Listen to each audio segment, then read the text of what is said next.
Madre queridísima. Este es el título que Fray Pacífico, rey de los versos y provincial de Francia, daba a Francisco. Mater carísima, madre queridísima. Hacía varios días que un hermanito tenía cara de enfermo. Los demás no lo notaron. El hermano sí, y lo fue observando durante varios días con creciente preocupación. ¿Qué hago?, se preguntaba Francisco. Un día se respondió: si este hermanito comiera en ayunas unas uvas bien maduras, pronto recuperaría la salud. Ni corto ni perezoso, a la mañana siguiente, muy temprano, despertó con gran delicadeza a aquel enfermo mientras los demás dormían. Lo tomó de la mano, fuéronse a la primera viña, no les importaba de quién fuese la propiedad, se sentaron en el suelo y se hartaron de comer. Francisco se buscaba los racimos más grandes y maduros. Así lo hicieron varios días. Al cabo de una semana, aquel hermano lucía sonrosado y sano. El concepto de propiedad privada no había sido anulado sino trascendido. El valor supremo era el hermano mismo. Frente a este absoluto, todos los demás valores quedaban relativizados. Por lo demás, esta era una de las muchas virtualidades emanadas de la pobreza, el señorío.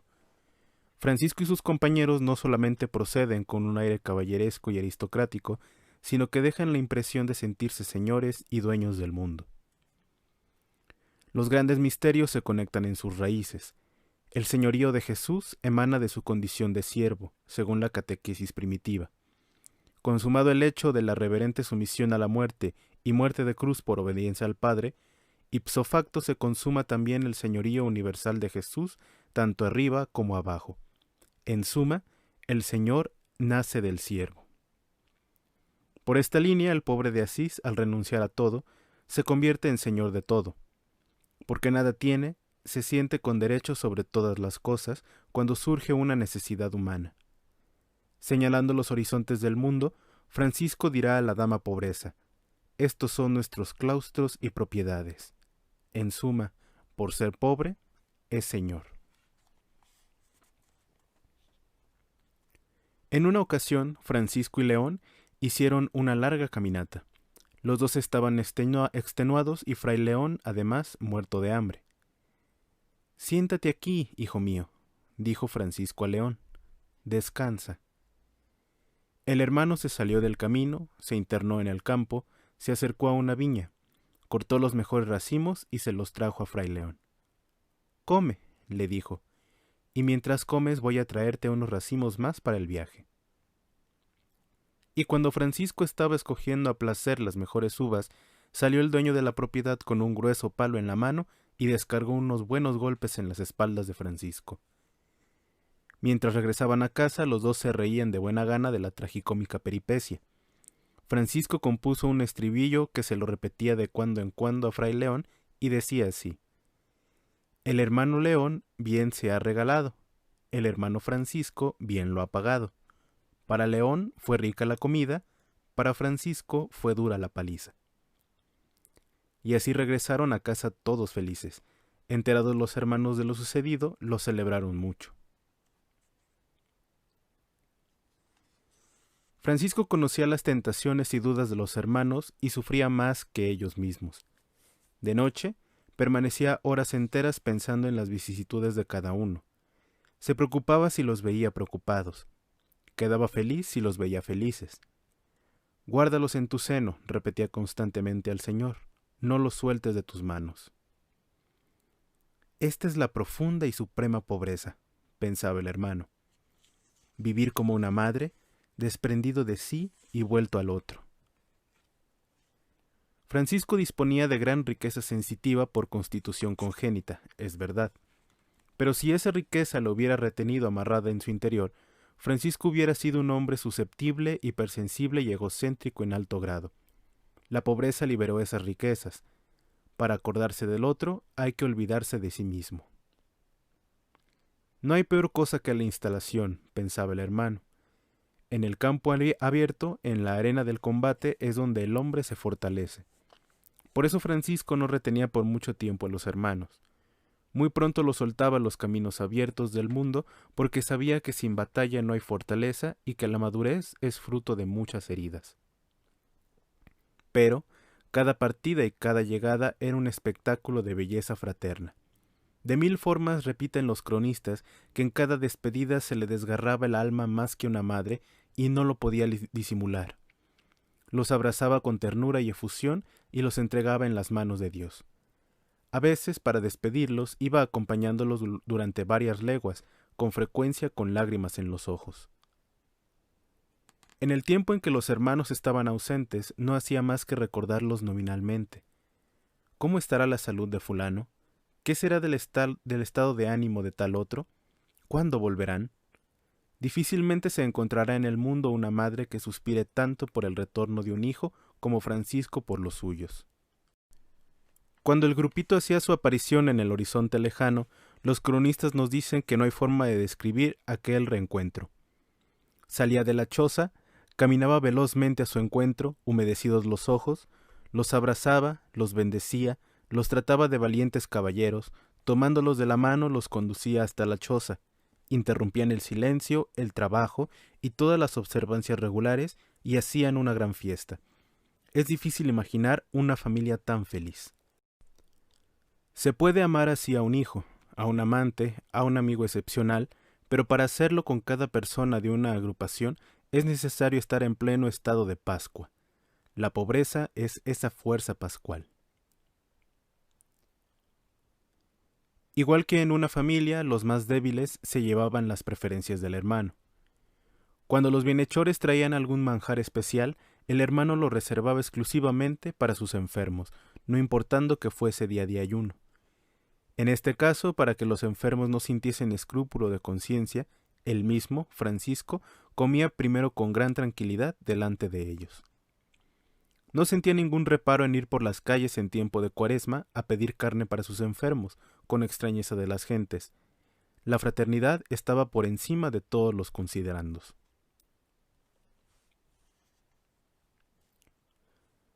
Fray Rizzerio tenía, diríamos hoy, alguna dosis de manía persecutoria. Era esa clase de personas que fácilmente tejen suposiciones gratuitas. Este no me quiere, aquel me mira mal, aquel otro me retiró la mirada, estos conspiran algo en contra mía. Pues bien, a nuestro Fray Rizzerio se le metió en la cabeza la obsesión de que Francisco no lo quería, y eso, a su vez, era para él signo fatal de que Dios le había retirado su amor. Y como ocurre con esta clase de personas, vivía sombrío día y noche, cada vez más hundido en tinieblas, al borde del precipicio. Enterado del caso, Francisco pidió inmediatamente un papel y le escribió esta cartita de amor. Hijo mío, te suplico, por favor, que retires de tu mente esos pensamientos que te afligen. La verdad es esta, yo te amo muchísimo. Te diré más, te amo más que a los demás. Si es verdad que a todos quiero mucho, entre todos eres tú quien me merece mi mayor predilección. Ven a mi presencia siempre que quieras, y cuando veas mis ojos, tú mismo te convencerás de la veracidad de mi amor por ti. Esta cartita fue el talismán mágico que hasta el fin de sus días liberó al hermano de sombras y suspicacias hasta transformarlo en lo que sería después, el beato Rizzerio. En el fondo de toda tristeza se agita una carencia afectiva, pensaba el hermano. Por aquellos días en que recibió las llagas en el monte Albernia, vivió Francisco perdido en la otra orilla y descuidó el trabajo con Fray León. Este, sensible como era, se dejó llevar por la tentación de tristeza pensando que Francisco ya no lo quería. Muy pronto se percató el hermano de lo que sucedía. «Hermano León, querida ovejita de Dios», le dijo, «no te he olvidado, no. Al contrario, ahora te quiero más que nunca. Tráeme papel y pluma y te voy a dar la prueba de mi predilección». Y le escribió la famosa bendición que Fray León conservó hasta el fin de sus días. Hasta un pedacito de uña puede dar consolación a una persona cuando hay cariño de por medio, pensaba Francisco. Una vez abatido un hermano por una serie de crisis personales, se decía a sí mismo, Oh, si yo tuviera un pedacito de uña del pie de Francisco, estas tentaciones se dispersarían como nubes. ¿Dónde está Francisco?, preguntó. Está en Rieti, muy enfermo, le respondieron. Ni corto ni perezoso, el tal frailecito se desplazó hasta Rieti y manifestó el deseo de tener un pedacito de la uña del pie de Francisco. Los que cuidaban a Francisco hallaron ridículo aquel deseo y le cerraron el paso. Enterado Francisco, mandó inmediatamente que lo dejaran entrar. Con gran cariño le extendió el pie para que le cortara la uña, y mientras cortaba, le fue diciendo palabras de infinita consolación. Después le impuso las manos y le dio una cálida bendición. No había en el mundo hombre más feliz que aquel frailecito con su pedacito de uña y el cariño de Francisco. «Es tan fácil hacer feliz a una persona», pensaba Francisco. «Basta un poco de cariño». Por aquellos meses todo le había salido mal a aquel hermano. «Es una cadena», decía Francisco. «No hay una prueba sin otra». «Es la desgracia humana», pensaba el hermano. «Si el Señor, en su infinita piedad, no nos enviara pruebas dolorosas, pero liberadoras, el ser humano acabaría por atornillarse por completo sobre sí mismo. Es la peor esclavitud», dijo en alta voz. Un día llamó Francisco a aquel fraile atribulado y salieron los dos a pasear por el bosque. Mientras caminaban, le repetía varias veces: «Recuerda, hijo mío, cuanto mayores tribulaciones te lluevan, tanto más te amaré». Siempre la magia del amor. Durante el paseo le hacía estas reflexiones: «No habrá verdadero siervo de Dios mientras no se haya atravesado el río de la tribulación. Una prueba asumida con paz es el anillo de alianza con el Señor. Solo los fuertes somete a prueba el Señor».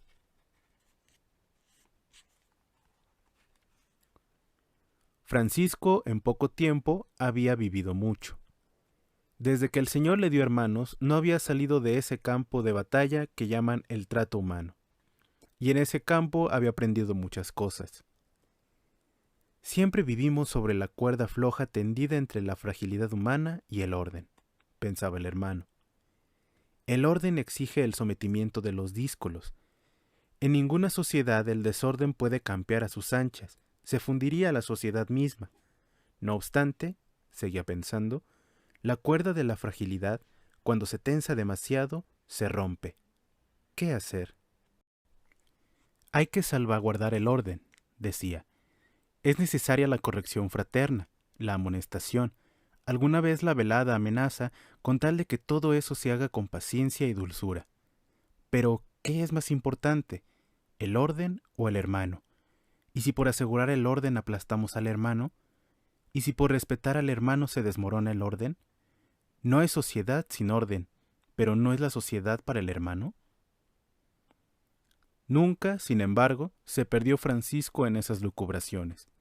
Siempre creyó en el amor, como la suprema fuerza del mundo. Y Francisco se fue lejos, mucho más lejos del orden, la sociedad, la disciplina, la corrección, la observancia regular, mucho más lejos. Se fue al problema de la redención. El hermano díscolo, decía Francisco, se someterá, sin duda, ante la amenaza de un ultimátum. ¿Pero se redimirá? Sin duda que no.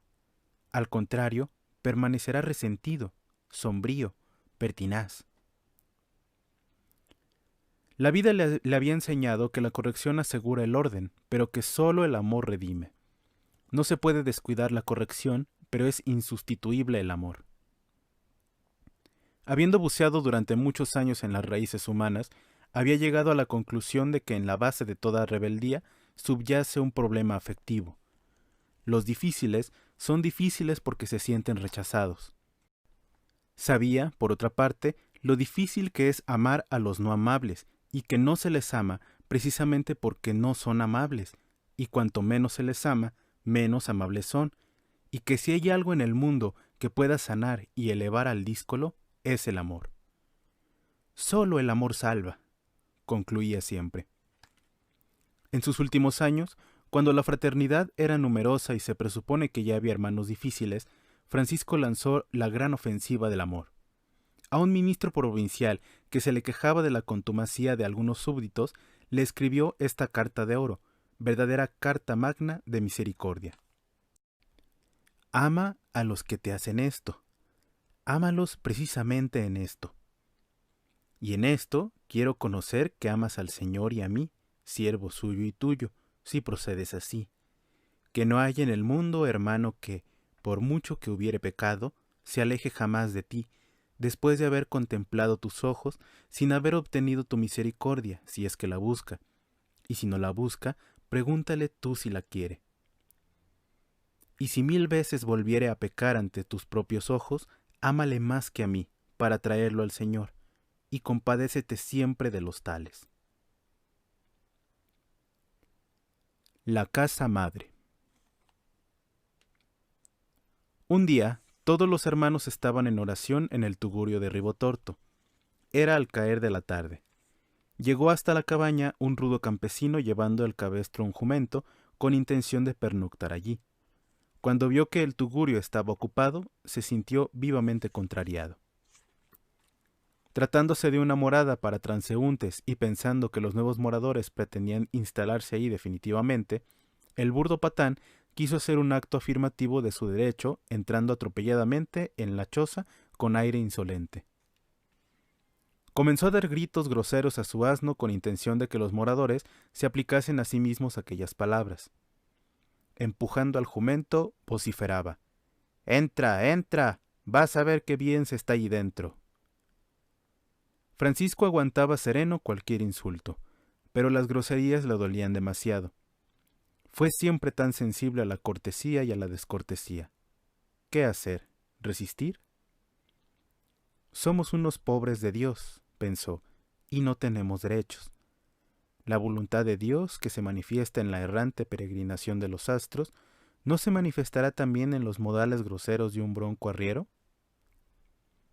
Y en esto el hermano se calmó por completo, pensando que también esta brusca escena escondía la voluntad de Dios. Y dirigiendo la palabra a los hermanos, les dijo: «Carísimos, ¿qué quiere el Señor de todo esto? Sin duda quiere librarnos de la tentación de la instalación. ¿No decimos todos los días que somos peregrinos y extranjeros en este mundo?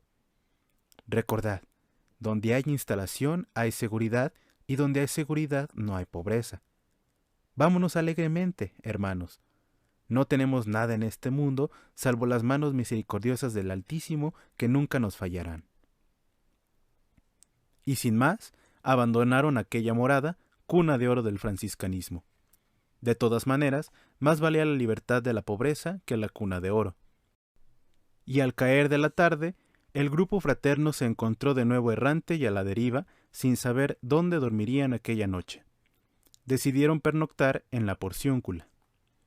Allá, sin embargo, no cabían todos y algunos tuvieron que dormir en los hornos públicos, lo que no era novedad para ellos. A la mañana siguiente se fue Francisco a los benedictinos del Monte Subacio, de quienes era propiedad la Porciúncula, y les pidió autorización para ocupar la ermita y el bosque aledaño. En vista del empuje que estaba tomando el movimiento iniciado por Francisco, los benedictinos accedieron gustosos a esta petición. Manifestaron, además, el deseo de cederlo en propiedad perpetua, con tal de que el lugar fuese considerado como la cuna del gran movimiento que se veía venir. A esto último, el hermano respondió: «No queremos tener propiedades, ahora ni nunca. Queremos vivir como el Señor Jesús, sin morada fija, en chocitas de barro y paja, para recordarnos a nosotros mismos que somos extranjeros en este mundo y ciudadanos de otra patria». Pero no se contentó con esto el hermano. Sabía muy bien con qué facilidad el hombre echa raíces allá donde habita y se apropia de su morada, primero emocional y después jurídicamente. Y para que nunca sucediera eso con la casa madre del franciscanismo, prescribió Francisco que todos los años la fraternidad de la Porciúncula llevara como pago de alquiler a los benedictinos del Subacio una canasta de peces, pescados en el río.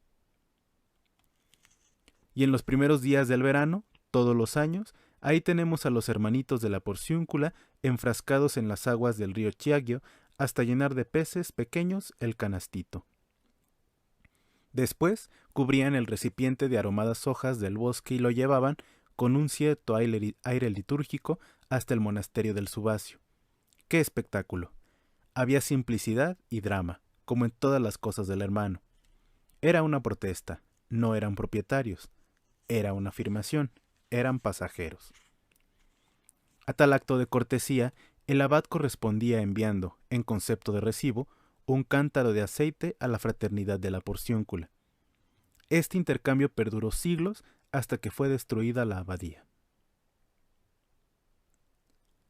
Sermón a las aves. Por aquel tiempo llamó el hermano a fray Maceo y le dijo: «Hermano Maceo, hace días que estoy metido en un pozo y no puedo salir. ¿Qué tengo que hacer? ¿Plegar las alas, acurrucarme a los pies de Dios y vivir siempre así, o extenderlas y volar sobre el mundo anunciando la palabra? A veces tengo miedo de que, al caminar sobre el mundo, se me pegue el polvo del camino. Pero cuando pienso en nuestro bendito Cristo, que renunció a la dulzura del paraíso para salvar nuestras almas, me vienen ganas de saltar sobre el mundo y no parar nunca. ¿Qué hago?» «Hermano Francisco», respondió fray Maceo, «siempre he oído decir que Dios manifiesta su voluntad a las almas de alta oración. ¿Por qué no consultar con algunas de estas almas?» «Fray Maceo, mañana por la mañana irás a San Damián para encontrarte con la hermana Clara. Ella vive en la cámara más secreta del Señor. Todos los misterios divinos le son familiares. Le dirás que Francisco quiere saber si debe dedicarse solo a la contemplación o también a la evangelización. Pero dile que, antes de darme la respuesta, elija a la hermanita más simple, inocente e ignorante del monasterio y consulte con ella sobre este grave problema.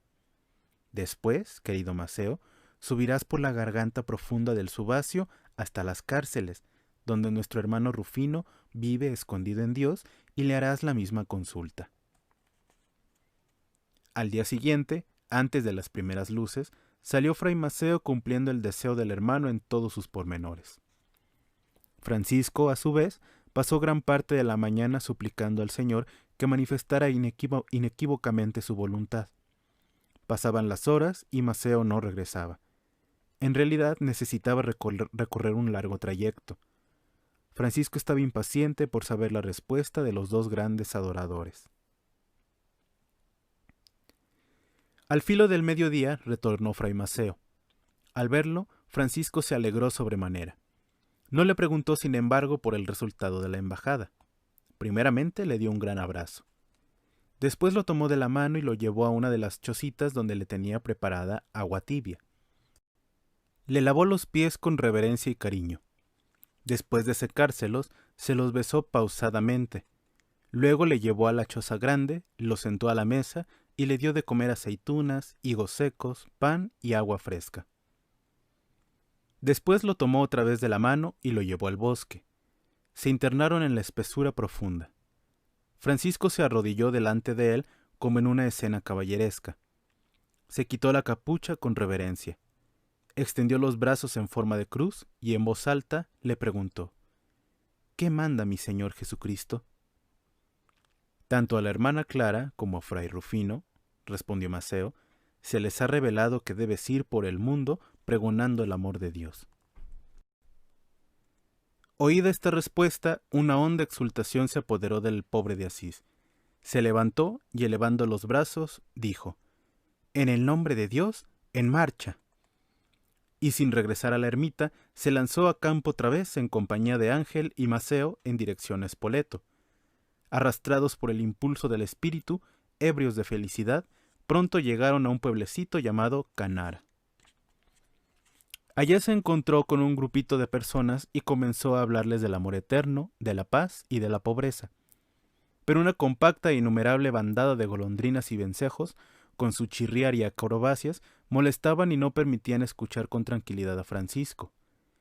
Impostando la voz con inefable modulación, Francisco suplicó a las golondrinas que por el amor del amor estuviesen quietas y en silencio por un tiempo.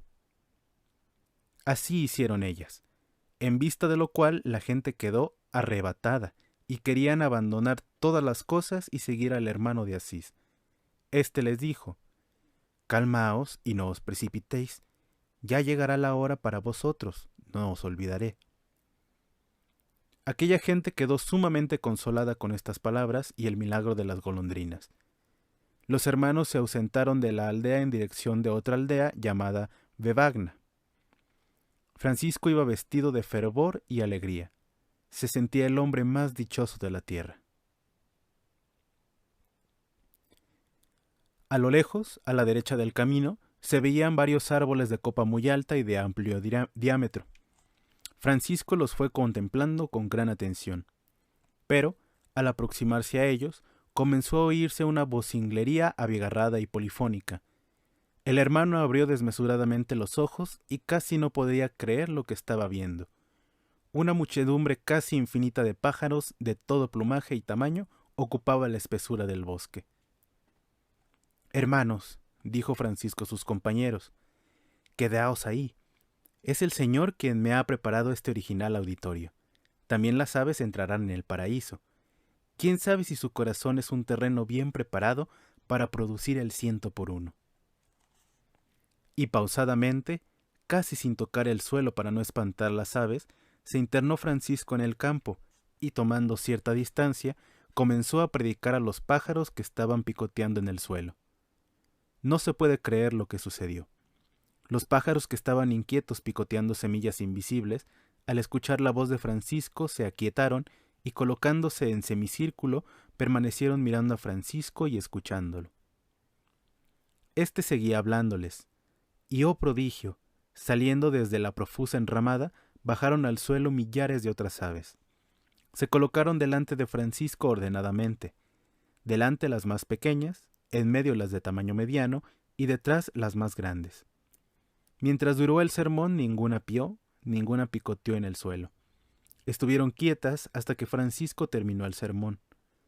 Pero ni siquiera entonces se marcharon. Esperaron pacientemente hasta que Francisco les diera la bendición. Al predicarles, el hermano se movía entre ellas, y aunque las rozaba con el borde de su hábito, ni aun así se asustaban ni se movían. Todo esto no se podía creer si no lo hubiera contado el mismo Fray Maceo al hermano Santiago de la Maza. Estas fueron las palabras que el hermano dirigió a las aves. «Queridas aves, hermanas mías, hacéis lo más hermoso de la creación, volar.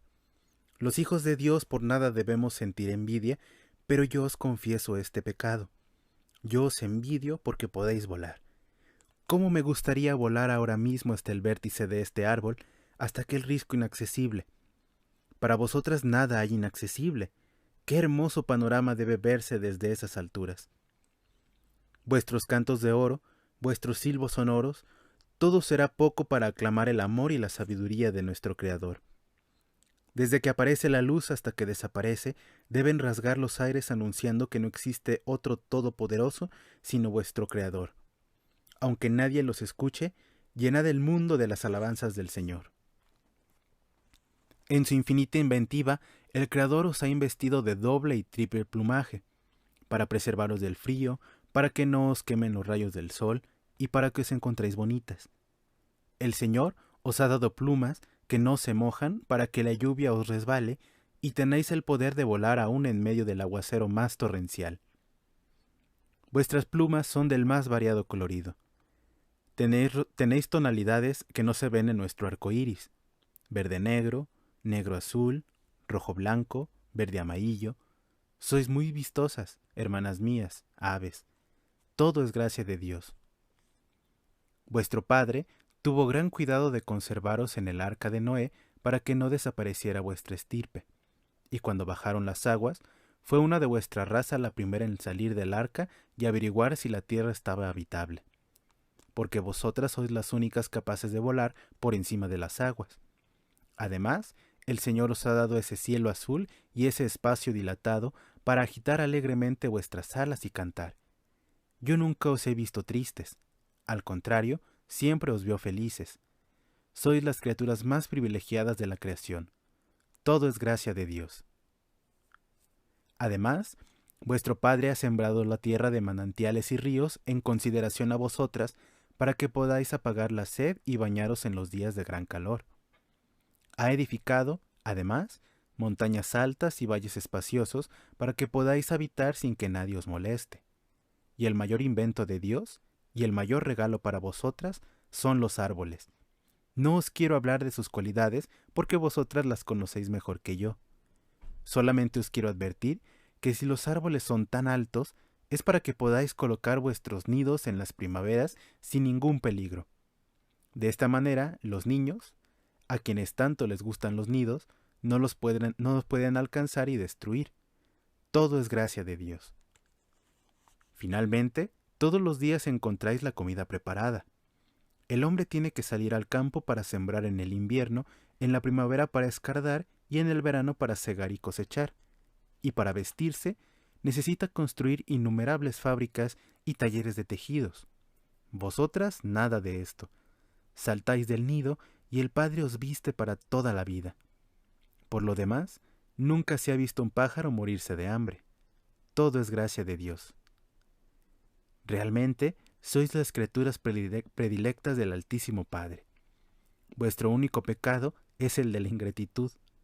Guardaos de ese pecado, hermanas mías, y alabad, bendecid y agradeced eternamente el amor del Señor. Mientras Francisco les iba hablando así, todos aquellos pájaros comenzaron a abrir sus picos, a estirar sus cuellos y a extender sus alas, inclinando respetuosamente sus cabezas hasta el suelo, y a manifestar con sus actitudes y con sus cantos el grandísimo contento que les causaban las palabras de Francisco. El hermano de Asís se regocijaba y recreaba juntamente con ellos, sin dejar de maravillarse de tan gran muchedumbre de pájaros en tan hermosa variedad y de la atención y familiaridad que le mostraban, por todo lo cual alababa devotamente al Creador. Finalmente, terminado el sermón, Francisco trazó sobre ellos la señal de la cruz y les dio licencia para marcharse. Entonces, todos los pájaros se elevaron en bandada entre cantos armoniosos. Luego se dividieron en 4 grupos, siguiendo la cruz que Francisco había trazado. Un grupo voló hacia el oriente, otro hacia el occidente, el tercero hacia el mediodía y el cuarto hacia el septentrión. Y cada bandada se alejaba cantando maravillosamente. Los hermanos menores, igual que las avecillas, no han de poseer ninguna propiedad en este mundo. Dejan su cuidado en las manos de Dios.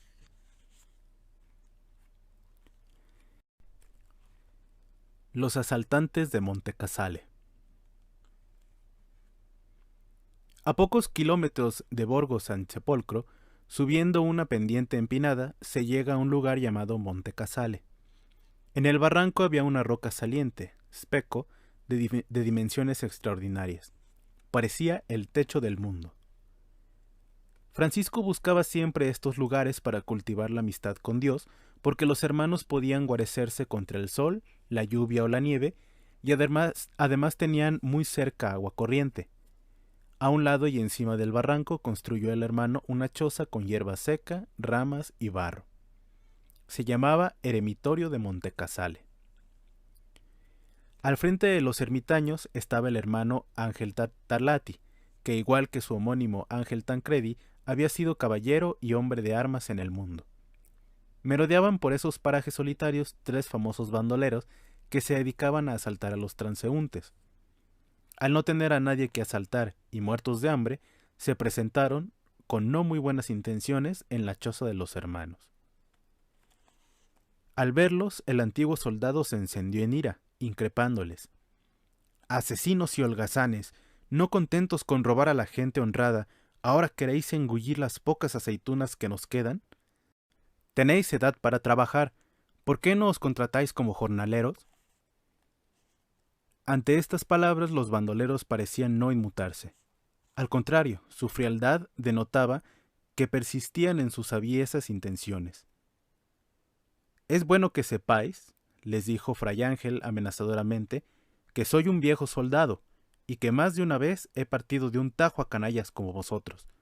Si ahora no tengo espada detrás de la puerta, sí tengo un garrote para partiros las espaldas». Y agarrándolo, comenzó a golpearlos mientras los forajidos se escapaban precipitadamente. Era una victoria más del antiguo soldado. Se divirtieron los hermanos y se rieron de buena gana con el presente lance. Al caer la tarde regresó Francisco de pedir limosna y los hermanos le contaron regocijadamente y entre risas lo ocurrido. Mientras se lo contaban, el hermano no esbozó ni la más leve sonrisa. Ellos percibieron que el chascarrillo no le hacía ninguna gracia. Entonces también ellos dejaron de reírse. Acabada la narración, el hermano no dijo ni una palabra. Se retiró en silencio y salió al bosque. Estaba agitado y necesitaba calmarse. Un soldado, comenzó pensando. Todos llevamos dentro un soldado, y el soldado es siempre para poner en fuga, herir o matar. Victoria militar. ¿Cuándo una victoria militar ha edificado un hogar o un poblado? La espada nunca sembró 1 metro cuadrado de trigo o de esperanza. Francisco estaba profundamente turbado. Evitaba, sin embargo, que la turbación derivara mentalmente en contra de Ángel Tarlati, porque eso sería, le parecía a él, igual o peor que descargar golpes sobre los bandidos. «Sácame, Dios mío, la espada de la ira y calma mi tempestad», dijo el hermano en voz alta. Cuando estuvo completamente calmado y decidió conversar con los hermanos, se dijo a sí mismo: «Francisco, hijo de Asís, recuerda, si ahora tú reprendes a los hermanos con ira y turbación, eso es peor que dar garrotazos a los asaltantes». Convocó a los hermanos y comenzó a hablarles con gran calma. Ellos al principio estaban asustados, pero al verlo tan sereno se les pasó el susto.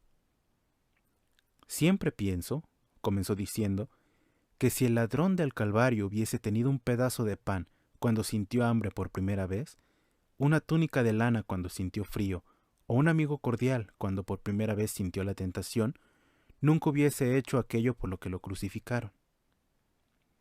Francisco hablaba bajo, sin acusar a nadie, con la mirada en el suelo, como si hablara a sí mismo. «A todos los ajusticiados», continuó, «les faltó en su vida una madre. ¿Quién sabe del revés de cada cosa? ¿Cuántas veces está la aurora detrás de la montaña? Nadie es malo.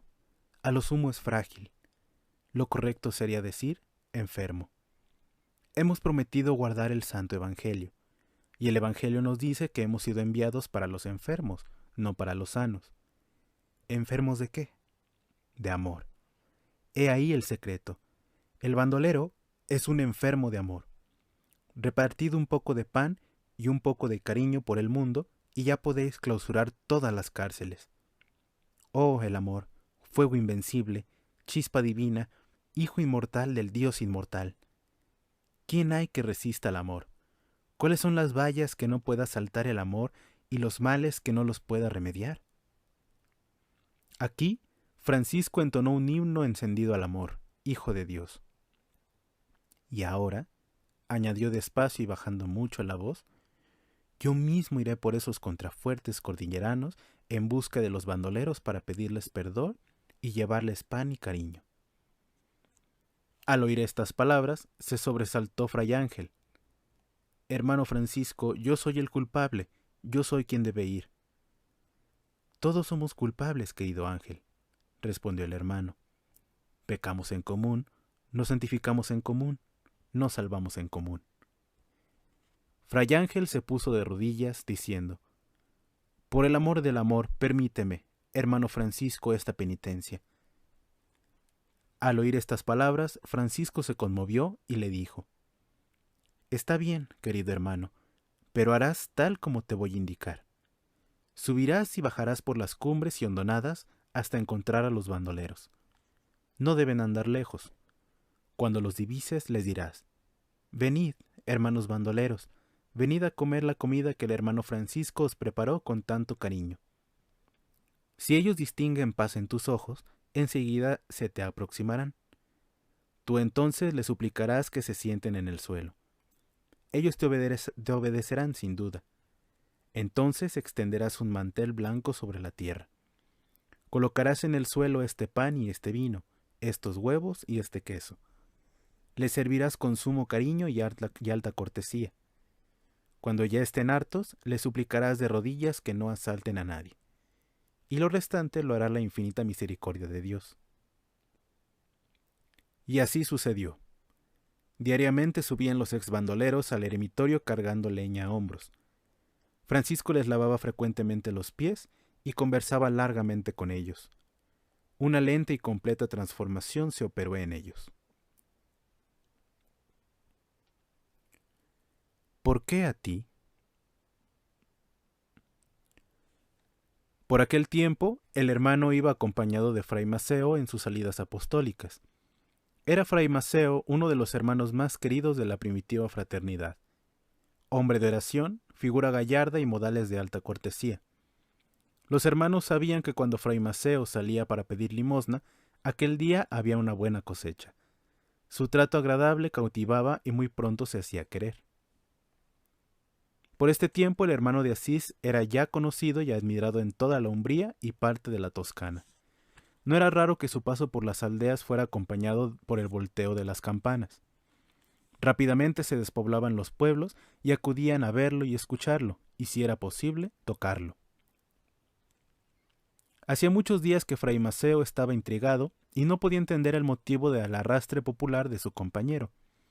Y un día que iban caminando en silencio, le soltó por primera vez la explosiva pregunta: ¿por qué a ti?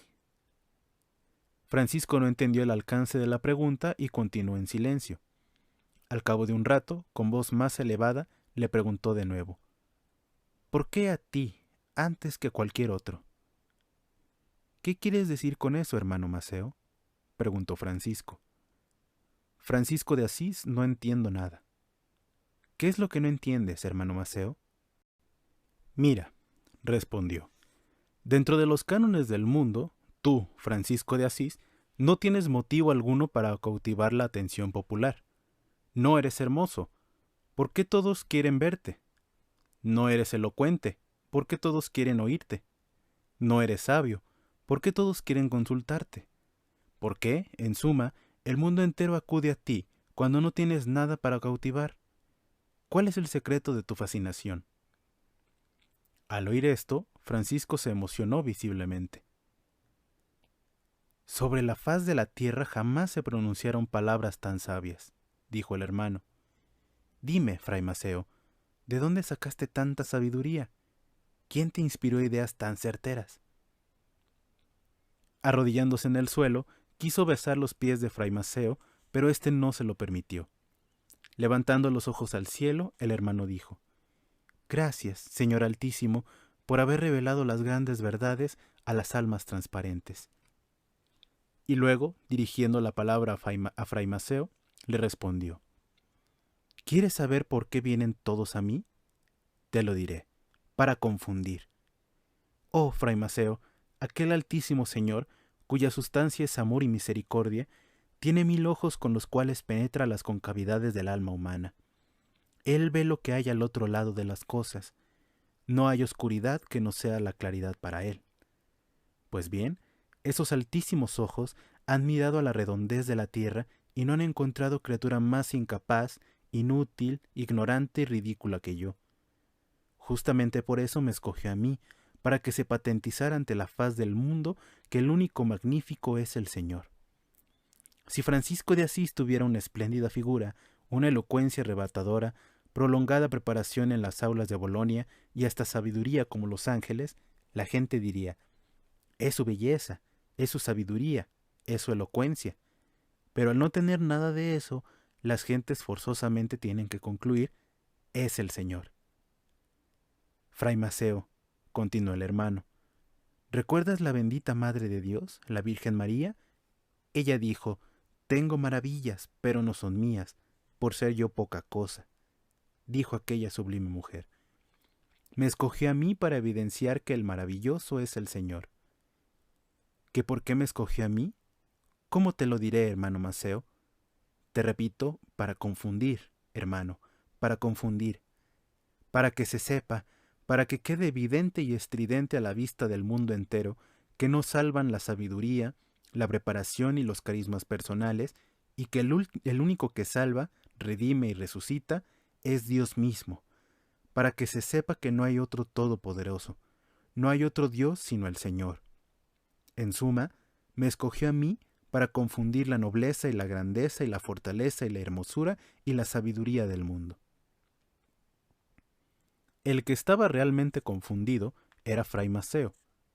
Continuaron largo rato en silencio pensando estas cosas. Durante varios días, el hermano le habló a Fray Maceo sobre la humildad de corazón. «Oh, Fray Maceo», le dijo un día, «cómo quisiera ser una sombra en la presencia de la luz. No tenemos nada. Mejor, si algo tenemos no es nuestro, es préstamo. Dios nos libre de la tentación de hurto. Sí, el hombre que se apropia los dones de Dios es un ladrón, Fray Maceo.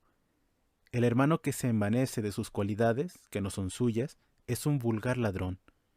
Oh, Fray Maceo, soy el pecador más grande de la tierra. Y esto no es mentira ni exageración. Si cualquiera otro hubiera recibido tantas consolaciones como yo, sería fidelísimo siervo de Dios».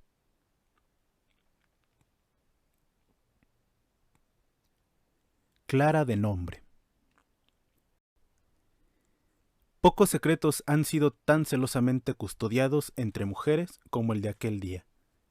Era el domingo de Ramos de 1212.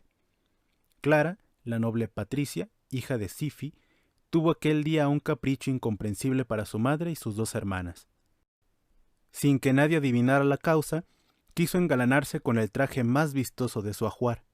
Su madre, Hortolana, y sus dos hermanas, Inés y Beatriz, juzgaban aquel afán como una veleidad gratuita y desproporcionada. Haciendo oídos sordos a estos reclamos, Clara fue cubriéndose de encajes de seda, brazaletes y de las joyas más lucientes. Parecía una novia de estirpe real en el día de su boda.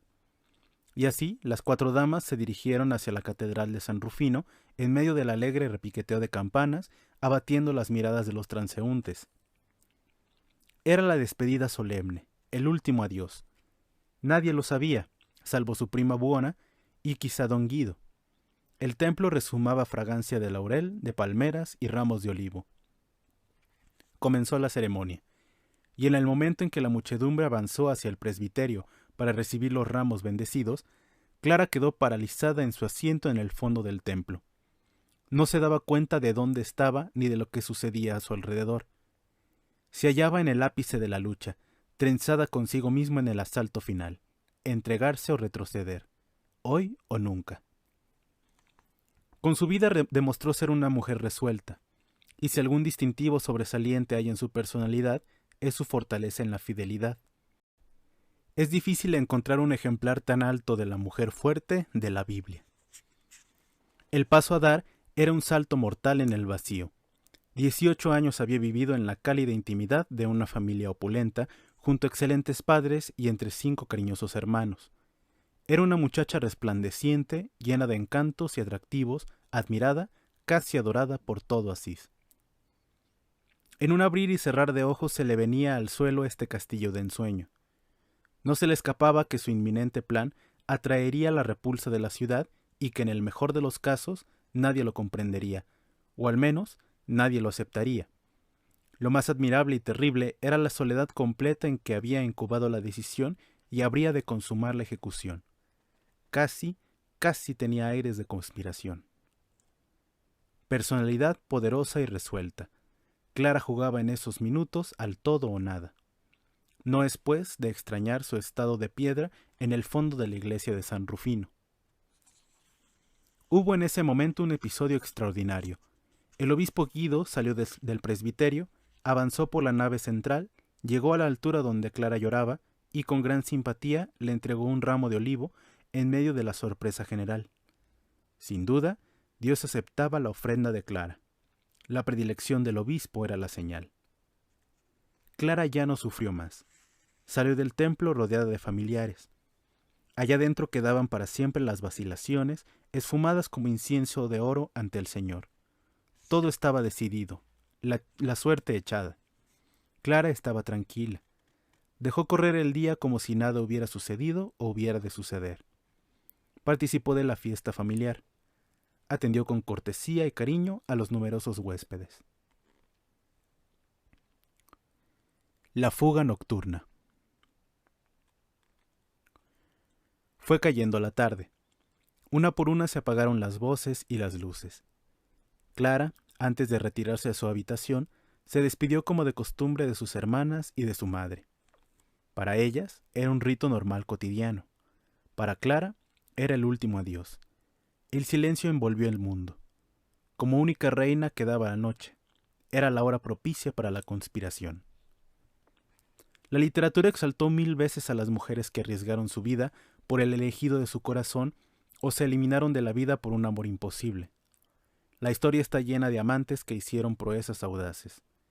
Es difícil, sin embargo, imaginar a una mujer organizar y ejecutar lo que Clara hizo por su elegido.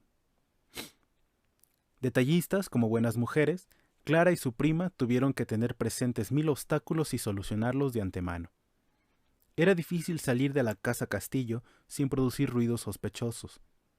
Era más difícil salir de noche del recinto amurallado. Los portones se mantenían cerrados durante toda la noche. Para salir al valle tenían que burlar la vigilancia de los centinelas. Sin duda, los días anteriores habrían recorrido las dos mujeres el perímetro de las murallas para buscar un boquete de salida. Es también difícil imaginar a una mujer esperar a otra a medianoche en la esquina de una calle oscura. Pero está escrito: cuando una mujer está enamorada de Jesucristo, no hay fuerzas que le cierren el paso, ni fronteras que la detengan, ni sombras que la asusten. La fuga tenía todas las características de una conspiración en regla, una santa conspiración. Y las dos mujeres la llevaron a la práctica con sangre fría, corazón ardiente y perfecta sincronización. Aquella noche, Clara no se acostó. Permaneció en vela con su traje de gala. A medianoche salió de su alcoba y evitando con suma cautela cualquier ruido, casi sin tocar el suelo, descendió las escaleras de piedra y se dirigió hacia una salida secreta que tenía el palacio a la que había echado el ojo días antes. Pero la salida estaba obstruida por un montón de maderas, ramas y piedras. Cualquier otra persona se habría desalentado al instante.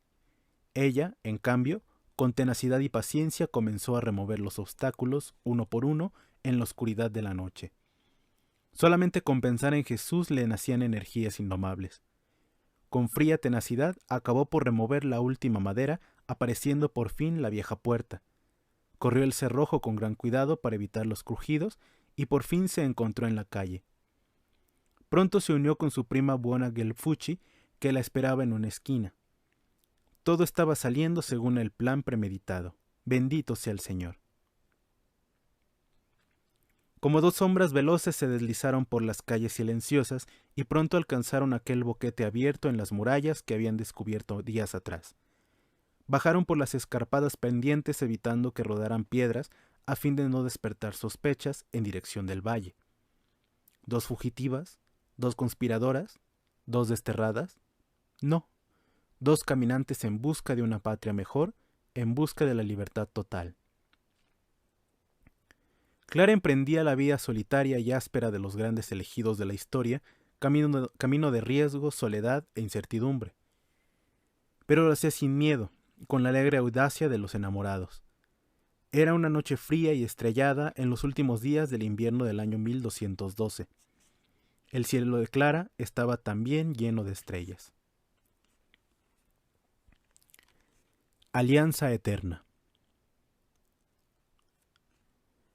Los hermanos habían rezado durante toda la noche para que Clara no tuviera contratiempos y todo resultara según los deseos de su corazón. Clara es un mimbre, les decía Francisco a los hermanos, dulce, flexible, pero irrompible. Lleva suficiente fuego en el corazón como para quemar todos los obstáculos. Hermano Francisco, le dijeron los hermanos, Clara es una mujer. Las mujeres se asustan ante las sombras y temen las tinieblas. Pero del corazón de Clara, respondió Francisco, sale una luz para alumbrar la oscuridad del camino. Es la luz velada del rostro de su amado. Pero de todas formas, continuó, es conveniente que salgamos a su encuentro para que se sienta más tranquila. Clara y su prima avanzaron por un sendero conocido de 5 kilómetros de longitud.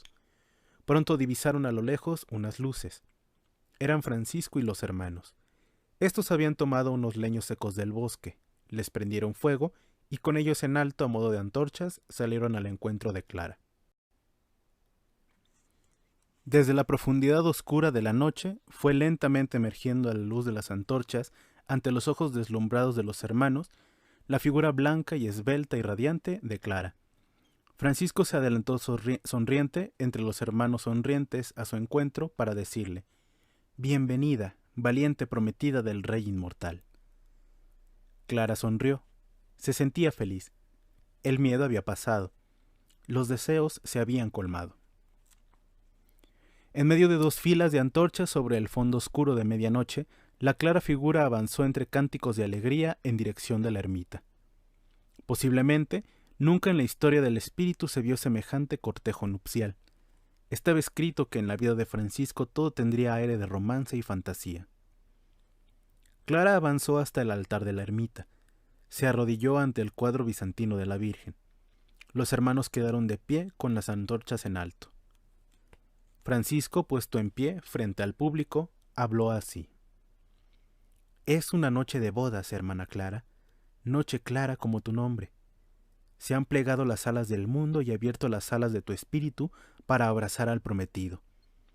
Los ángeles de Santa María han llegado volando y rondan por los aires esperando el momento para ser observadores y testigos de este desposorio de cadenas eternas. Todo está preparado», continuó Francisco. «El esposo será Cristo, el celebrante Santa María, y los ángeles los testigos. Pero te advierto, hermana Clara, que vas a desposarte con un viudo. Su primera esposa se llamó Pobreza. Ella es hoy una reina destronada y desterrada. La nueva esposa tiene que tener la misma cara que la primera. Aquí tienes el traje de novia». Todo se había preparado con prolijidad. Según las medidas anatómicas de la noble Patricia, como en el mejor taller de alta costura, su prima habíale confeccionado un hábito con burdo paño de color terroso. La conspiración navegaba a velamen desplegado. En este momento de la ceremonia, Clara salió de la ermita acompañada de su prima, y con su ayuda fue desprendiéndose uno por uno de sus vestidos de encajes y se colocó encima el terroso sayal. De nuevo regresó Clara a la ermita. No se podía creer. Al resplandor de las antorchas, Clara aparecía tan hermosa o más que con el vestido de gala. Sus pies pequeños y blancos calzaban sandalias de madera. De la antigua Clara Cifi solo restaba la opulenta cabellera de oro que se extendía sobre los hombros. ¡Qué espectáculo! Clara se arrodilló ante el altar y pronunció palabras con peso de eternidad. «Mi señor, abre el cofre de oro que quiero depositar ahí mi corazón. Sobre el pebetero del mundo enciendo esta noche la llama eterna. Quiero que cuando las estrellas se apaguen, la llama siga agitándose al viento. Mi señor, te declaro por único dueño de mis territorios. Extiende tus alas de mando sobre los horizontes de mis mundos. Caminaré descalza contigo descalzo, hasta que se apaguen todas las antorchas sobre las murallas de la historia. No habrá para mí otra voz ni otro rostro. Entre tú y yo no se interponga otra criatura sino la espada de la fidelidad.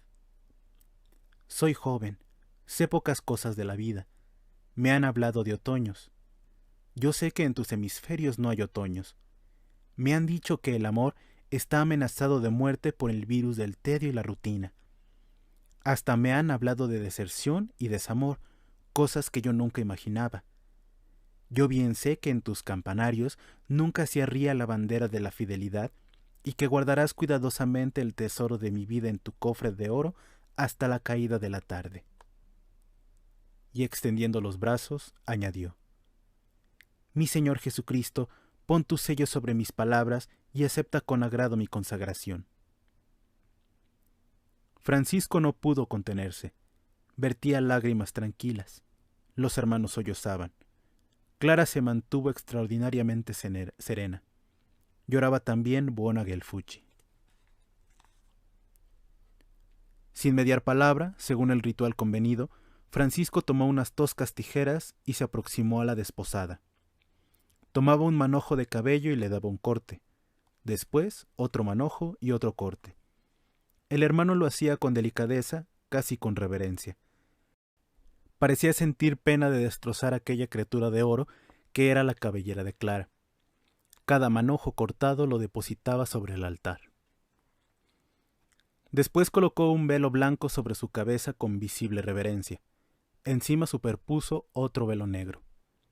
Y así nacía Clara de Asís para la historia del espíritu. Francisco le dirigió unas palabras finales y la ceremonia había concluido, pero no la noche. Como en un complot perfecto, los protagonistas no habían descuidado ningún detalle. Preveían que habría de desencadenarse un despliegue de fuerzas de parte de los familiares para rescatar a la noble Patricia, y así le buscaron un refugio. En esa misma noche, Francisco con Buona y algunos hermanos condujeron a Clara hasta el monasterio de las Benedictinas de San Pablo, distante como unos 5 kilómetros de la Porciúncula. Casi al alba de aquel día, Clara de Asís, cansada y feliz, pudo por fin acostarse en una celdita del monasterio.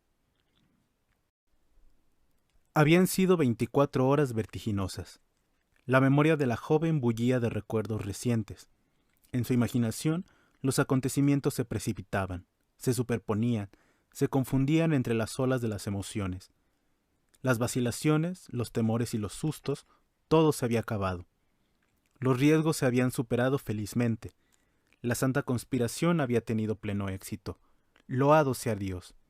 Ahora ya podía dormir un poco. Intento de rescate. A la mañana, la mamá hortolana despertó a la realidad. Su hija mayor se había fugado. En pocos minutos puso en movimiento a toda la parentela y pronto averiguaron el paradero de la muchacha de oro. En rápidos conciliábulos proyectaron la estrategia del rescate. Primero la compasión, después la promesa, más tarde la amenaza y, si era necesario, la acción directa. Solo Hortolana no se hacía muchas ilusiones de este rescate, conociendo la personalidad tenaz de su hija.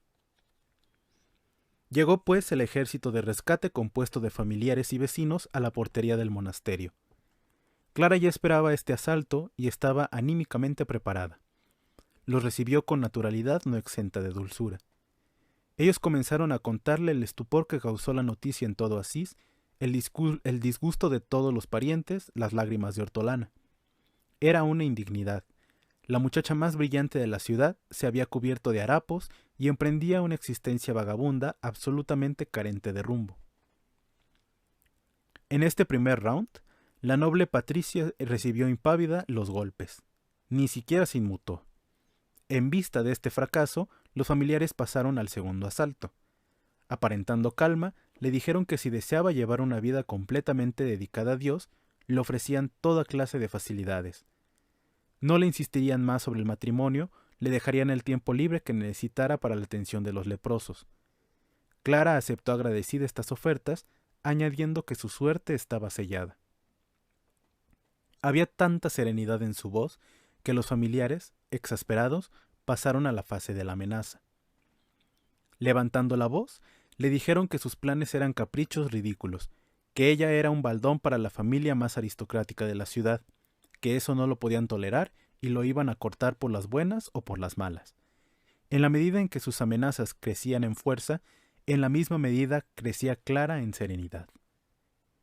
No pudieron más, y aquí apareció la ira retenida. Se levantaron de los asientos amenazadoramente, dispuestos a entrar en acción. Clara también se levantó y, mirándolos con altivez, le soltó la frase de San Pablo: ¿Quién será capaz en este mundo de separarme de los brazos de mi Señor Jesucristo? Y cuando los familiares se abalanzaron sobre ella, Clara se les escurrió de las manos y se escapó velozmente a la iglesia. Todo estaba premeditado. Ella sabía muy bien que el altar era un asilo inviolable hasta para los criminales, y el cabello cortado o tonsura significaba que ya no pertenecía al siglo, sino al fuero eclesiástico, y sólo la iglesia podría juzgarla. En un espectáculo poco común, se dieron a una grotesca persecución, Clara delante y sus familiares detrás. Con reflejos instantáneos, Clara se agarró con una mano al mantel del altar y con la otra se desprendió del velo que cubría su cabeza. Apareció su cabeza tonsurada. Los familiares entendieron todo y se detuvieron allí mismo. Si daban un paso más, quedaban excomulgados y entraban en pleito con la iglesia. Clara de Asís ganaba una victoria más.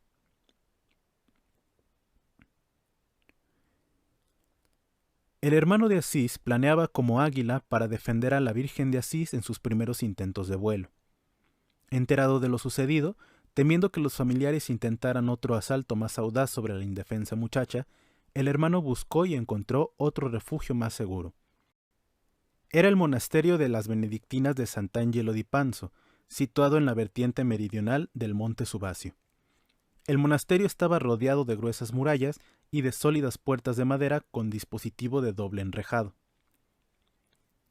Hacía 10 años que el hermano había emprendido solitariamente una vía que nadie antes había recorrido. En la más completa incertidumbre, en una sucesiva cadena de acontecimientos, el Señor le había abierto el camino desde la revelación de la vida evangélica hasta la aprobación pontificia de la nueva forma de vida. Fue una década llena de novedades. Y he aquí, de nuevo, al hermano de Asís, al comienzo de una ruta incierta, no para sí, sino para Clara. ¿Qué quería el Señor en esta nueva situación? Es el destino del profeta, recorrer caminos desconocidos y ensanchar los horizontes de la historia. Cualquier otro hubiera tomado a Clara y la hubiera metido en uno de los numerosos monasterios femeninos del Valle Umbro. Era la solución más normal y fácil. Pero con la simplicidad de su fe e intuición, el pobre de Asís veía que el Señor quería otra cosa para Clara. ¿Pero qué cosa? Esta terrible audacia, este lanzarse a lo desconocido, este arriesgarse día a día, solo lo pueden hacer aquellos seres dotados de una fe simple y total. Y comenzaron a caminar. Intención y significado de Clara.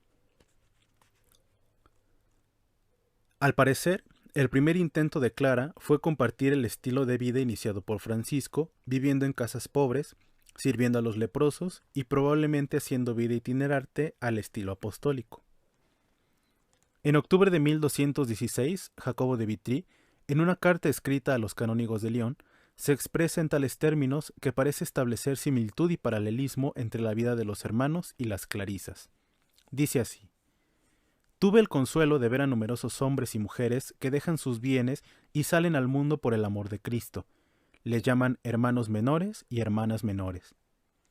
Durante el día los hermanos van a las ciudades y pueblos dedicándose a actividades apostólicas.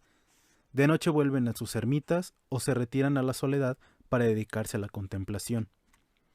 En cuanto a las mujeres, residen en varios hospicios y asilos cercanos a las ciudades, viviendo comúnmente del trabajo manual sin aceptar ningún rédito. Este documento extrafranciscano encierra importancia extraordinaria y da pie para pensar que el primigenio ideal de Clara era vivir la vida evangélica al estilo de Francisco y sus hermanos. Más tarde, las damianitas se monacalizaron a requerimiento, al parecer, de la Santa Sede. En aquellos tiempos no se concebía otra forma de vida religiosa femenina sino la monacal. No estaban los tiempos maduros para la existencia de hermanas de vida activa. Sin embargo, esta monacalización tiene, me parece, un significado más trascendente que una simple disposición de la Santa Sede. Clara desplegó plenamente una de las vetas más entrañables y no suficientemente realizadas de Francisco, la vida contemplativa. Bien conocemos la atracción irresistible que el hermano de Asís sintió desde sus primeros días de conversión por la vida eremítica. Aún hoy, los lugares sagrados del franciscanismo se levantan en las altas montañas del centro de Italia como mudos testigos de los frecuentes y prolongados repliegues de Francisco a la soledad completa. No ha faltado quien ha llamado a Francisco el hombre de las cavernas. La vida del hermano transcurrió en un movimiento de repliegue y despliegue de las montañas a los caminos y de las multitudes a la soledad. Sus 3 últimos años, revestido ya de las llagas, fueron una peregrinación de eremitorio en eremitorio. Hubo en su vida varios momentos de vacilación sobre si debía realizar vida mixta o exclusivamente contemplativa. Tenemos la impresión de que Francisco fue un eterno insatisfecho en su inextinguible sed de Dios y de que un lado importante de su alma quedó incompleto y como frustrado. Por su parte, hubiese sido un feliz y perpetuo anacoreta en cualquier risco de los Apeninos. Fue el Evangelio el que lo sacó de la soledad. Ese lado incompleto lo completó Clara.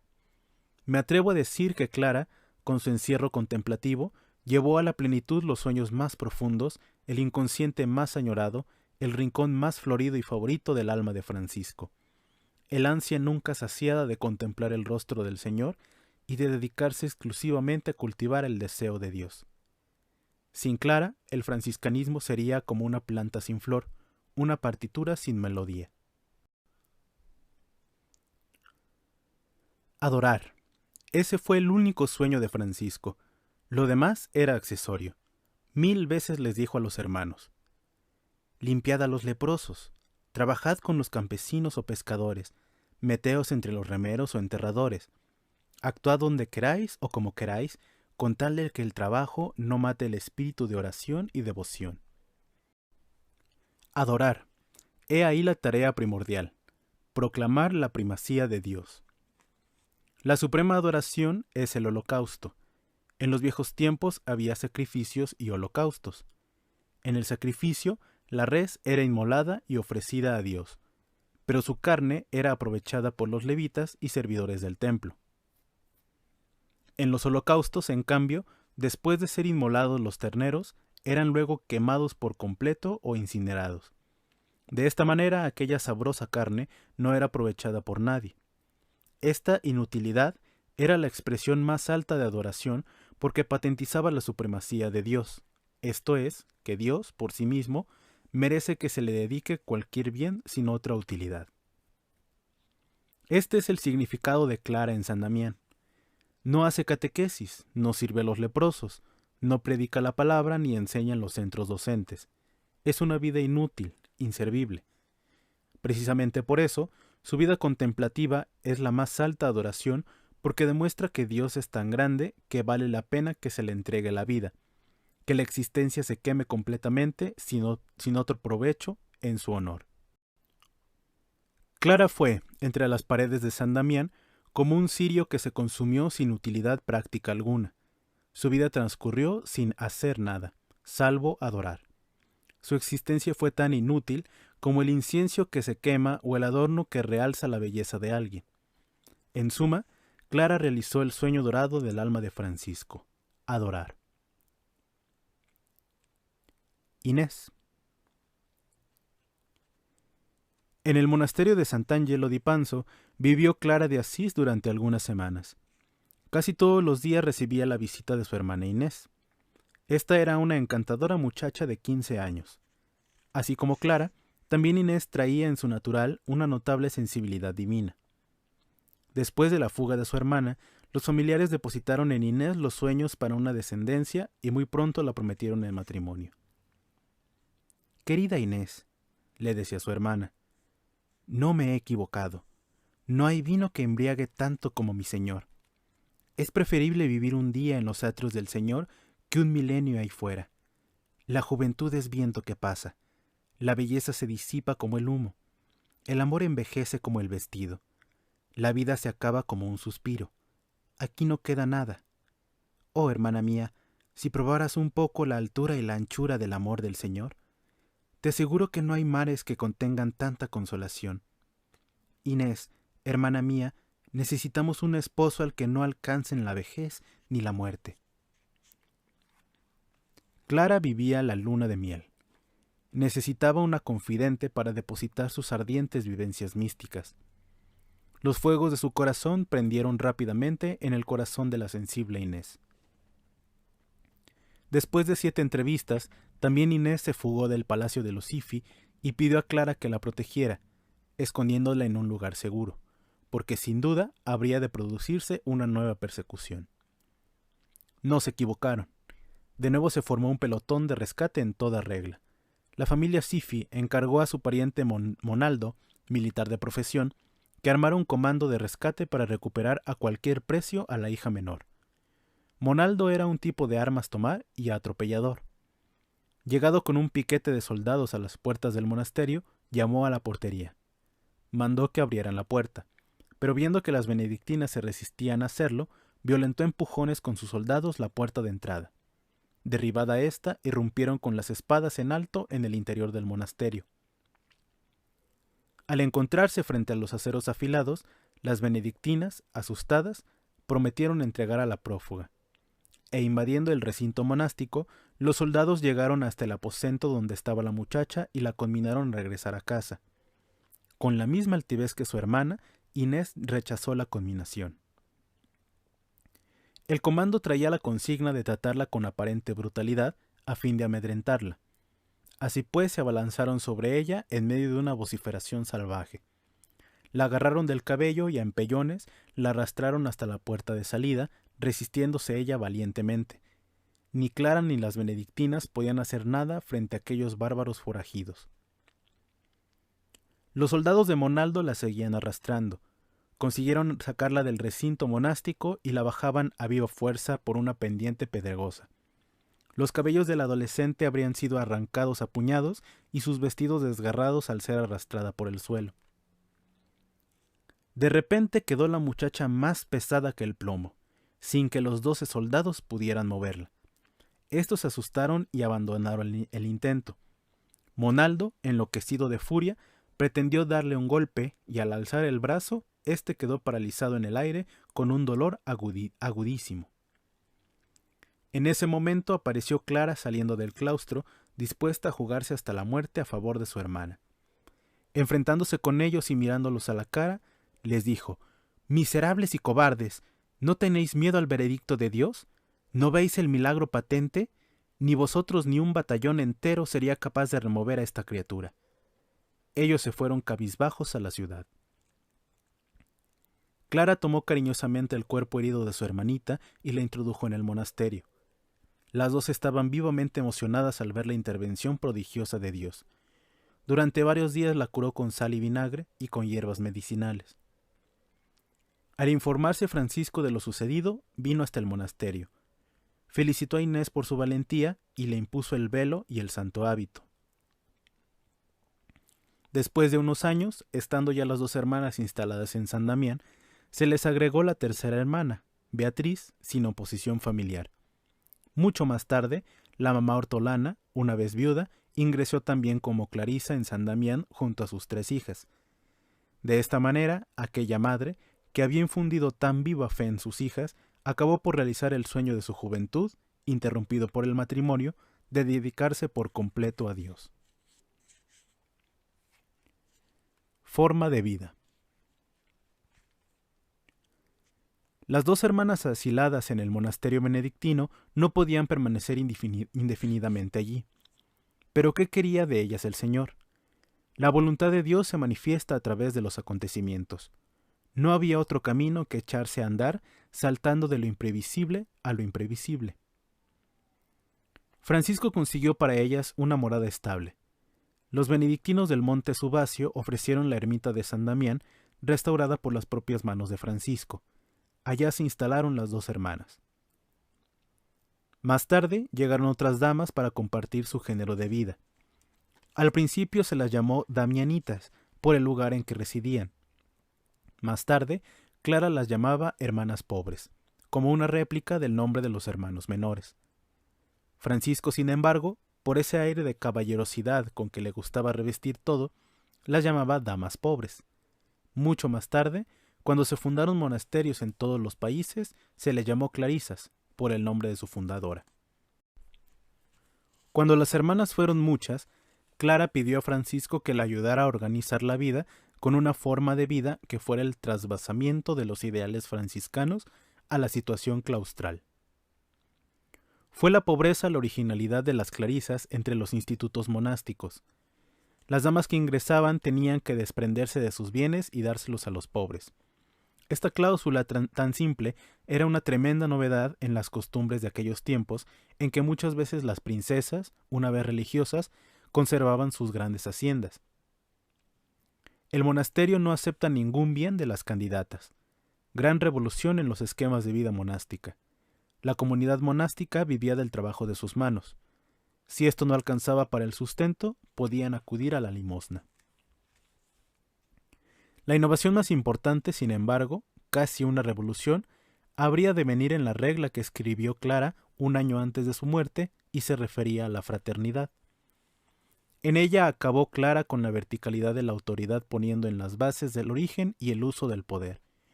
El valor primario que emerge del seno de esta legislación es el de la fraternidad con todos sus alcances y resonancias. Y así comenzó para Clara una existencia poco espectacular, pero extraordinariamente rica en vivencias espirituales y fraternas en el pequeño reducto de San Damián. Fueron 38 años de existencia radiante y oculta. Consolación para Francisco. Traía desde la cuna profundas apetencias divinas, una sed insaciable de Dios, que es la madera de toda mujer contemplativa. En su vida no hizo más que cavar sucesivas profundidades en sus galerías cada vez más interiores. De esta historia decisiva, las crónicas no nos hablan ni nos pueden hablar.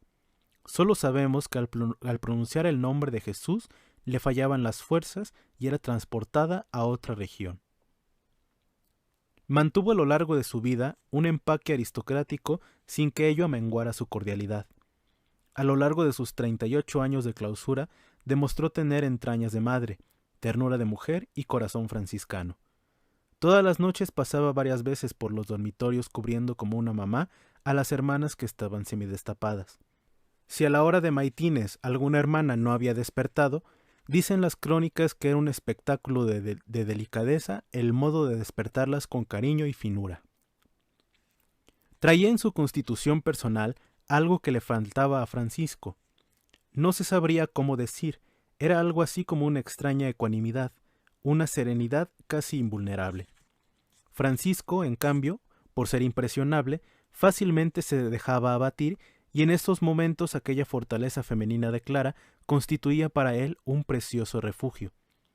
En sus últimos años, herido muchas veces en aquel combate por el ideal, Francisco de Asís buscó y encontró en Clara la consolación y la seguridad. Fue aquel un hermoso espectáculo. Francisco fue la inspiración para Clara. Francisco lanzó a Clara a la gran aventura franciscana. Ella fue una discípula fidelísima, la más bella plantita del jardín. Sin embargo, era Clara la que frecuentemente tenía que confirmar a Francisco en su ideal. Como madre invencible, le infundió una y otra vez el coraje y estímulo para aquellos difíciles años.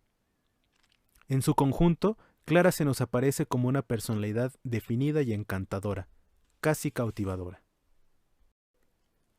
Alta fidelidad. Sin embargo, lo que más impresiona en su vida es su alta fidelidad. Es una historia sublime y doliente y se llama Privilegio de la Altísima Pobreza. En aquellos tiempos no se concebía un monasterio sin rentas y propiedades. Clara prometió a Francisco vivir sin bienes estables. Esta promesa fue ratificada por la Santa Sede y consistía en que el monasterio viviera del trabajo de sus manos, sin tener dotes ni rentas. 27 años sobrevivió Clara a Francisco. En estas 3 décadas, los papas y cardenales se esforzaron por disuadir a Clara para que renunciara a aquel ideal que consideraban irrealizable. Además, de los 24 monasterios de clarisas que se fundaron en sus días, solamente en el de Monticelli estaba vigente el privilegio de la altísima pobreza. Por otra parte, en los 27 años que sobrevivió Francisco, el ideal primitivo de la pobreza franciscana fue desmoronándose precipitadamente ante sus ojos impotentes, hasta transformarse en un esquema conventual. Pues bien, es increíble que en medio de semejantes circunstancias, Clara se mantuviera conmovedoramente fiel al ideal prometido. Pero no bastaba, era necesario que, antes de morir, el Santo Padre ratificara este privilegio para las generaciones venideras. La ofensiva final fue digno colofón de esta invencible luchadora. Fue en su último año de vida. Clara había escrito una regla incluyendo en ella el privilegio de la altísima pobreza, pero no se la querían aprobar. La salud de Clara se deterioraba día a día. Varias veces se había aproximado a la agonía. En septiembre de 1252, el cardenal protector Reinaldo llegó a su cabecera. Clara consideró providencial la visita del cardenal. En su lecho de enferma, utilizó todos los argumentos de persuasión a los que no pudo resistir el cardenal protector, que aprobó finalmente la regla como representante papal. Clara, sin embargo, deseaba y urgía para que el papa mismo la aprobara. Pero Inocencio IV, entonces reinante, la hallaba excesivamente rigurosa y no la quería aprobar. Clara ya estaba a las puertas de la muerte. La corte papal, por este tiempo, estaba en Perusa, a 20 kilómetros de Asís. Enterado Inocencio IV de que Clara estaba moribunda, se hizo presente en San Damián. Clara creía que el Santo Padre traía consigo la bula de la aprobación de la regla. Preguntó al pontífice si había o no la aprobación pontificia. El Papa le dio una respuesta evasiva. Para Clara era una respuesta negativa. Y como fiera herida sobre el lecho de la agonía, unas horas antes de expirar, la Virgen fiel libró la batalla más conmovedora que uno puede imaginar. Yo no sé de dónde sacó palabras. Tampoco sé qué argumentos utilizó. Pero el hecho es que, en esos minutos, debió desplegar Clara tal poder de persuasión y tanta carga emotiva, que Inocencio IV fue precipitadamente al sacro convento, distante una legua, y de su puño y letra escribió la bula de la aprobación. Con la tinta aún fresca, la hizo enviar rápidamente a San Damián. Clara la besó. Se la leyeron una y otra vez. Escuchaba conmovida y con lágrimas en los ojos, y aquella misma noche falleció. Se apaga la dama de luz. Desde otra perspectiva, su final tuvo el color sereno de un atardecer. Clara era un trigal dorado, un manzano cuajado de frutas de oro. Estaba en sazón y en cualquier momento podía ser cortado. Hacía 3 semanas que no tomaba alimento. Guardaba perfecta lucidez y su habitual entereza. Había llegado su hermana Inés desde Monticelli y lloraba al pie de la cama. Clara, colocándole la mano sobre la cabeza, le dijo: «Hermana querida, no sufras. Nuestra separación durará lo que el brillo de una estrella errante. Muy pronto nos encontraremos». Efectivamente, a los 3 meses moría también Inés. Los viejos y fieles amigos León, Ángel y Junípero la rodeaban en todo momento. Les pidió que por última vez le leyeran el Evangelio de la Pasión. Junípero le leyó el Evangelio e hizo comentarios infinitamente consoladores sobre el amor de Dios. Mientras tanto, León permanecía arrodillado al pie del lecho mortuorio, en silencio y besando, con lágrimas en los ojos, el saco de paja que servía de colchón a la moribunda, mientras que Ángel trataba de consolar a las damas pobres que sollozaban. ¡Qué espectáculo! Clara, como un meteoro de luz, fue perdiéndose lentamente, dulcemente, cada vez más lejos en el fondo sideral, en las profundidades de la eternidad. Abrió la boca con intención de decir algo. Todos aplicaron el oído para escuchar sus últimas palabras. Con voz casi inaudible, dijo: «Mil gracias, Dios mío, por haberme creado». Y reteniendo fuertemente entre sus dedos rígidos la bula papal, entregó su alma a Dios. Así se nos fue la dama de la luz, clara de nombre, más clara por su vida, según la expresión de Tomás de Celano.